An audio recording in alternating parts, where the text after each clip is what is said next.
if you want to read for yourself, and he frames his book around 6 cages that we live in, and I'm not doing my sermon series based on all of those cages, but I will be referencing some of those, and they form some of my messages. But I'm trying to do is think about how can I bring you along, like I would love for you to be reading what I'm reading. And so I've read this book a couple of times and love it. And so back this Sunday where we had real bad snow and there's some churches that were closed, and we went ahead and met.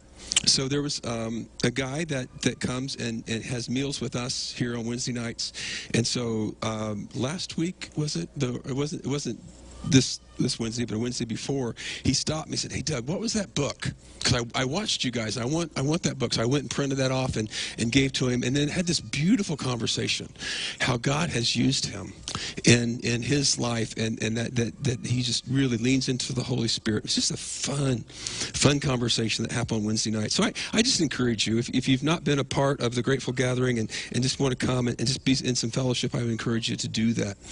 And so the Holy Spirit will go and do what it's going to do, and it's a little bit like the wild goose that doesn't want to be caged. And so as we look through this sermon series that I'm starting today, that we want to be set free, so we live out in the wild and not in cages. And one of the things that I felt like God impressed upon me when I was praying and fasting for what is it that we're supposed to do in 2025? I felt like he showed me there's this spiritual glass ceiling that we need to break through. And so today you'll hear me kind of reference those and kind of interchange those, like breaking out of the cage and breaking through the glass ceiling.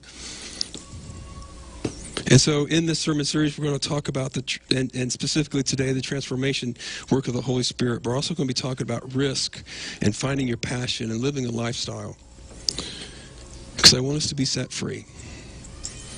And I want to challenge you to step outside your comfort zone. And so if you're feeling like if everything's comfortable and you're doing really well, you just maybe not driving quite fast enough. To quote back to, Mario, which I'm sure now that we're best friends. Not I've quoted him. And so I love this. I love this kind of this 30,000-foot view, because I thought, but we're talking about the Holy Spirit.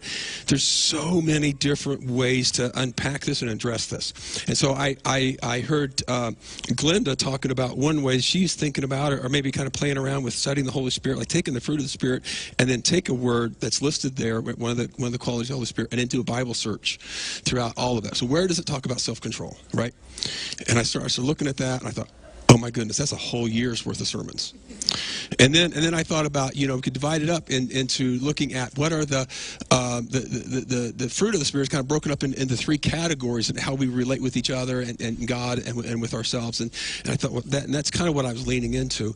But this last year in 2024, the governing board, we went through a study with hold on, I'm going to have to look up her name. I've got her quote coming up, Ruth Haley Barton. And we were just talking about the Holy Spirit and the Holy Spirit's influence on this congregation. What does that look like? And so that's when I kind of backed up and said, well, I need to do something a little bit differently. But here, I like this 30,000-foot quote here, if I can give this to you. The Holy Spirit is the third person of the Holy Trinity. Now, I just want you to know that's huge in what we